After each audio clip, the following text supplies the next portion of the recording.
Hello বন্ধুরা, ইচ্ছে হলো তাইতে তোমাদের সকলকে স্বাগত জানাই। আজ আমি তোমাদের কলমি শাকের একটা রেসিপি করে দেখাবো। এটা সবাই করে থাকো, আমি করছি আমার মতন দেখো। তবে এর মধ্যে আমি আর একটা নতুন কায়দা তোমাদের দেখাবো, যা তোমাদের সারা বছর কাজে লাগবে। বাজার থেকে আমি কলমি শাক নিয়ে এসেছি। কলমি শাকের ডাঁটা থেকে আমি সব শাকগুলো বেছে নিয়েছি, আর এইভাবে মোড়ানো কচি পাতাটা শুধু রেখে দিয়েছি। চাইলে এটাও নিতে পারো, তবে এটা রাখলে খুব তাড়াতাড়ি বাড়িতে শাক লাগিয়ে চাষ করা যাবে, আর ঘরোয়া পদ্ধতিতে, আর খুব টেস্টি হয়। আর নিজের তৈরি করা জিনিস তুলতে খেতে সত্যি খুব ভালো লাগে, আনন্দের। সেই জন্য আমি এই পন্থাটা নিয়েছি। এইভাবে আমি সব ডাঁটি থেকে শাকগুলো ছাড়িয়ে নিয়েছি, আর এরকম একটা করে কচি ডগা রেখে দিয়েছি, মোড়ানো কচি ডগা। আর আমি শাকগুলো কেটে কুচিয়ে নিয়েছি। এবার নর্মাল জল নিয়েছি, আর তাতে এই শাকের এই ডাঁটিগুলো সব এইভাবে চুবিয়ে দিলাম। আর যেহেতু জলের মধ্যে দিয়েছি, সেই জন্য মশা ডিম পাড়তে পারে। সেই জন্য এই জলে 1 চিমটি লবণ ফেলে দিলে আর মশা ডিম পাড়তে আসবে না। ফিরে আসবো একদিন পর। কাল যে মোড়ানো অবস্থায় ডাঁটিগুলো রেখেছিলাম শাক নিয়ে, সেই মোড়ানো পাতাগুলো একদিন পর দেখুন কি সুন্দর একটা পাতা পুরো খুলে গেছে। এইভাবে দিনকে দিন সমানে পাতা ছাড়তে থাকবে। কয়েকদিন পর আবার ফিরে আসছি। ফিরে এলাম বেশ কয়েকদিন পর, অর্থাৎ 7-8 দিন পর। দেখুন কিভাবে পাতা ছেড়ে বড় হয়ে গেছে, কি ভালো লাগছে দেখতে। আর এরও বেশ কয়েকদিন আগে আমি করেছিলাম, এই আরেকটা পাত্রে শাক লাগিয়েছিলাম। এটা প্রায় 20 দিন পর দেখুন কতটা সুন্দর হয়েছে, কতটা বেড়েছে। একটা পাত্রে আরেকটা পাত্রও করেছিলাম। এইভাবে আমি মোট 3টে পাত্রে করেছিলাম।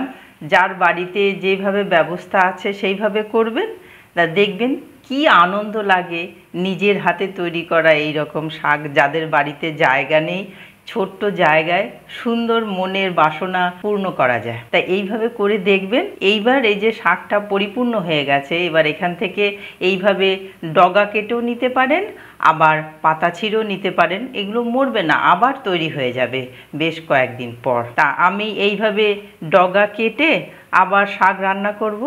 আপনারাও এইভাবে করবেন। এরকম আস্তে আস্তে দেখুন বাড়িতে কি সুন্দর তৈরি করা যায়। এইভাবে ভালো লাগছে না বন্ধুরা? এইভাবে করে দেখবেন আপনারা। এই শাক বাড়িতে যে কোনো খালি ভালো পাত্র, অর্থাৎ ফুটো নাই এইরকম পাত্র, আপনি বড় জলের আধার বা জলের বোতল বা যে কোনো পাত্রেই লাগিয়ে ব্যবস্থা করতে পারেন। আর জলগুলো সপ্তাহে 2-3 দিন পাল্টে দেবেন, তাহলে আর মশা বাচ্চা দিতে ডিম পাড়তে পারবে না। আর এটাই সব থেকে ভালো উপায়, যে সপ্তাহে 2-3 দিন জলটা পাল্টে দেবেন। আর তো প্রথমে বলেইছি লবণ ইউজ করতে পারেন। এবার কয়েক চিমটি লবণ দিয়ে দিলে একদম কোনো নিঃসন্দেহে মশা ডিম পাড়তে পারবেই না। বন্ধুরা, 1 ঝুড়ি শাক হয়েছে কেটে নেওয়ার পর। কি ভালো লাগছে আমার। আপনারাও এইভাবে করে দেখবেন, ভালো লাগবে আশা রাখি। কড়াইতে আমি তেল দিয়ে দিয়েছি অল্প, আর তাতে দেবো একটু কালো জিরে ফোড়ন। আর যেহেতু শাক একটু ঝাল ঝাল ভালো লাগে, সেই জন্য যার যেরকম স্বাদ অনুসারে কাঁচা লঙ্কা ফাটিয়ে দেবেন। আর কয়েকটা রসুন কুচিয়ে দিলাম। একটু নাড়াচাড়া করার পর আমি কুচিয়ে রাখা শাকটা সবটা দিয়ে দিচ্ছি। গ্যাসের ফ্লেমটা একটু বাড়িয়ে দেব। স্বাদ অনুসারে লবণ দিতে হবে। শাকে হলুদ না দিলেও চলে, যার ইচ্ছে সে দিয়ে নেবেন হলুদ। আমি শাকে হলুদ দিচ্ছি না। এবার এটাকে চাপা ঢাকা দিয়ে 5 মিনিট পর ফিরে আসছি। ঢাকা খুললাম, শাকটা হয়ে গেছে।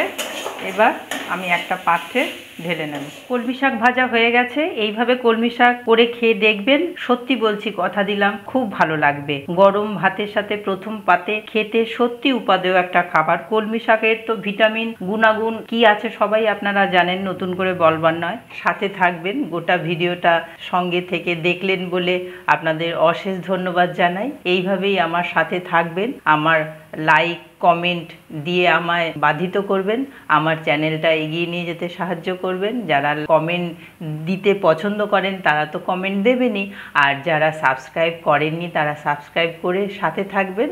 আর যদি কোনো এক্সট্রা ভিডিও আমার কাছ থেকে দেখতে ইচ্ছা করে আমাকে কমেন্টের মাধ্যমে জানাবেন, আমি চেষ্টা করব। আর আজকের মতন আসি তাহলে, টাটা।